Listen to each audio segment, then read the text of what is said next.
Noida authority के CEO को योगी government ने हटा दिया है।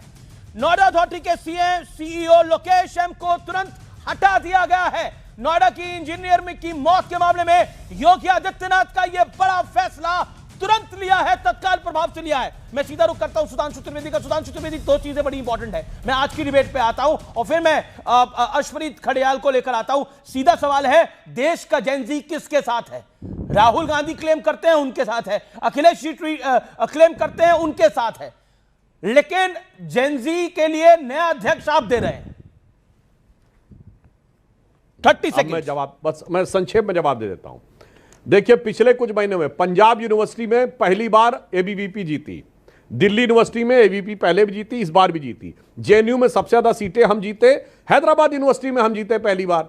तो जेन जी का पैमाना ये मान लीजिए तो हमारे साथ है। आज देश में सबसे युवा विधायक कौन है? मैथिली ठाकुर 25 वर्ष की है और वो लोक गायिका हैं। वो भारतीय संस्कृति को डाउन करने वाला नहीं, उसको बढ़ाने वाला कार्य करती हैं। आज का जेन जी कौन है? गुकेश डोमराजू, 18 साल का वो युवा जो वर्ल्ड चेस चैंपियन बन के बैठा हुआ है। आज का जेनजी कौन है? वो शुभांशु शुक्ला जो अंतरिक्ष में पहुंच गया। आज का जेनजी कौन है? वो रत्नेश अग्रवाल जिसने 17 साल की उम्र में OYO शुरू किया और 30 साल होते होते बिलियनर बन गया। आज का जेनजी कौन है? देवव्रत महेश रेके, 19 साल का युवा जिसने दंडकम पारायण से शुक्ल यजुर्वेद के 2000 मंत्रों का दंडकम पारायण से 2 लाख बार जाप करके दिखा दिया। भाई साहब, इसीलिए मैं कहना चाह रहा हूं, अरे वक्त बहुत बदल गया है। जेनजी किस तरफ जा रहा है। और 1 जनवरी को आप देखिए, इस साल के शुरू में भारी मात्रा में करोड़ों की संख्या में युवा भारत के मंदिरों में दिखाई पड़ा।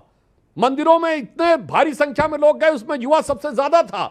इसलिए मैं एक लाइन में कहना चाहूंगा अमीश जी कि जेनजी के युवाओं जागो, पुनः नया युग आया है। जेनजी के युवाओं जागो, पुनः नया युग आया है। भारत मां की शक्ति जगी है, धर्म ध्वजा लहराया है। ओके, धर्म ध्वजा लहराया है। अर्शदीप खड़ियाल, क्या आपको लगता है भारत की संस्कृति के साथ भारत का युवा जुड़ रहा है और उसी कनेक्ट को बीजेपी इस्तेमाल कर रही है अच्छे तरीके से और सबसे युवा अध्यक्ष दिखे? Arshdeep, your turn. देखिए देवगन साहब, भारतीय जनता पार्टी की दिक्कत यह है, ये अपने मन की बात तो करना जानते हैं, लेकिन जेन जी की मन की बात सुनना नहीं भारतीय जनता पार्टी जानती। वन वे कम्युनिकेशन की आदत है। इसी वजह से मोदी साहब प्रेस वार्ता भी नहीं करते हैं, पिछले 11 सालों में एक भी नहीं की। दूसरी बात, Guinness book of world record वाले भारतीय जनता पार्टी के लीडर्स को ढूंढ रहे हैं कि एक इंटरव्यू लिया जाए।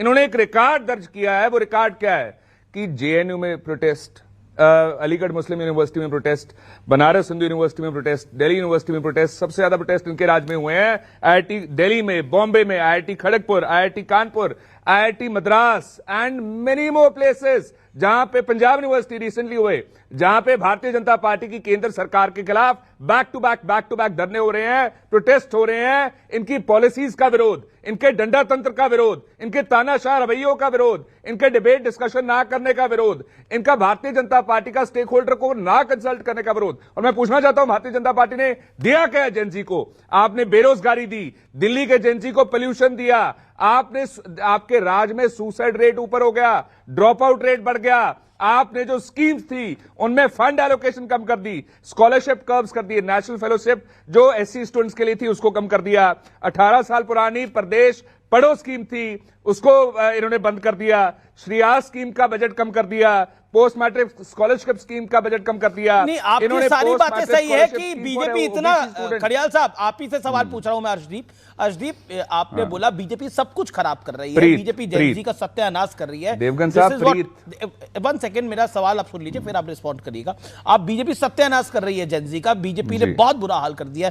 This is what you meant, what I understood, और व्यूअर्स को भी समझ में आया होगा। लेकिन उसके बाद भी बीजेपी अगर चुनाव पे चुनाव जीत रही है, यूनिवर्सिटी के चुनाव जीत रही है, तो कहीं ना कहीं तो आंकलन आपको भी करना पड़ेगा ना। युवा अध्यक्ष दे रही है, यंग टीम को तरजीह दे रही है, पार्टी से लेकर संगठन से लेकर सरकार तक, तो कहीं ना कहीं तो आपको सोचना पड़ेगा।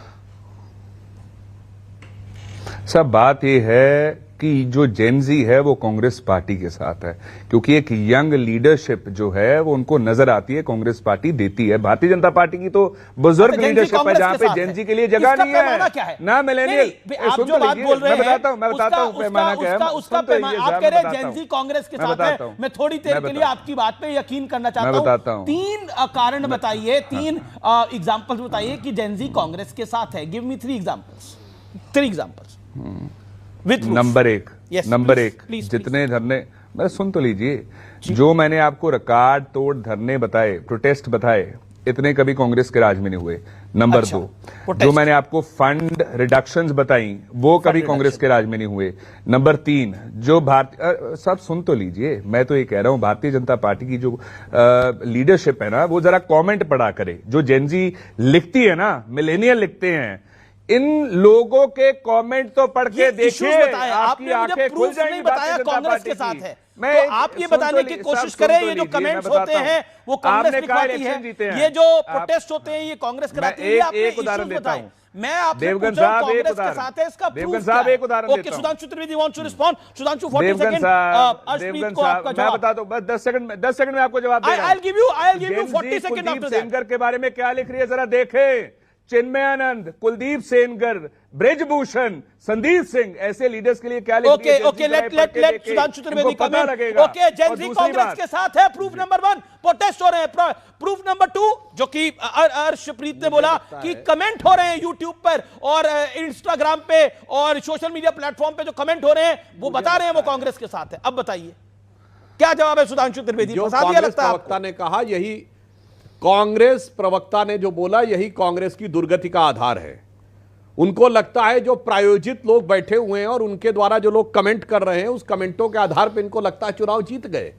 यही तो गलतफहमी है। और देखिए कितनी बढ़िया बात बोली इन्होंने, कहा कभी भी इतना बड़ा प्रोटेस्ट नहीं हुआ। भाई साहब, ये अन्ना आंदोलन किसके जमाने में हुआ था? आइए, भारत के इतिहास का सबसे बड़ा आंदोलन, श्री राम जन्मभूमि आंदोलन, उतना बड़ा आंदोलन तो कभी भारत छोड़ो आंदोलन में नहीं था। बीबीसी ने कहा। ये सुनिए, लोकनायक जयप्रकाश का आंदोलन, क्या बात कर रहे हैं, गोरक्षा आंदोलन, कितना बड़ा किसान का आंदोलन जिसमें चौधरी चरण सिंह, चौधरी देवीलाल सब भूल गए। यूथ प्रोटेस्ट ही था, राम मंदिर का आंदोलन यूथ प्रोटेस्ट ही था। इसीलिए मैं कहना चाहता हूं, सुधांशु इनका कहना है वो यूथ प्रोटेस्ट ही थे, राम मंदिर आंदोलन यूथ प्रोटेस्ट नहीं था, आंदोलन यूथ प्रोटेस्ट नहीं था। Sudhanshu reply quick, 10 second, then Arshpreet ji. Sudhanshu ji, रट्टा नहीं लगा के आए। हाँ, अब मैं बता रहा हूं। देखिए साहब, इनको जानकारी का अभाव है, फैक्ट के साथ बोलिए ना, कौन सी चीज मैं बताना चाहता हूं।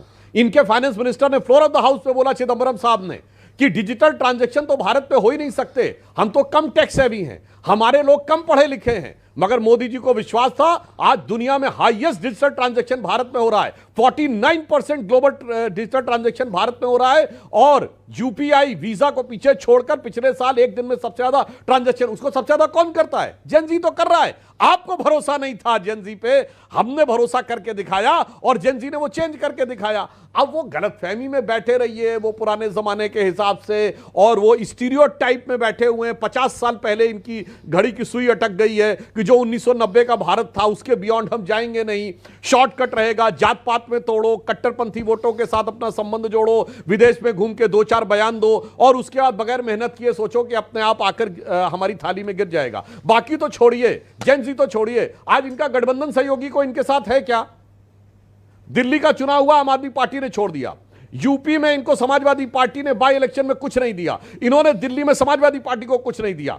महाराष्ट्र में जो चुनाव हुआ उसमें यूबीटी शिवसेना इनसे अलग हो गई, और केरल में जो चुनाव हुआ उसमें कम्युनिस्ट पार्टी आपस में लड़े। और मैं कह रहा हूं बंगाल में ये तय है कि इनको कुछ नहीं देने जा रही है। और ये वोट चोरी कहने वाले लोगों से मैं कहना चाहता हूं, बंगाल में इनकी सीट 0 है और बंगाल चुनाव के बाद चिल्लाएंगे कि मेरा वोट चोरी हो गया। 0 सीट वाले कहेंगे मेरी चोरी हो गई।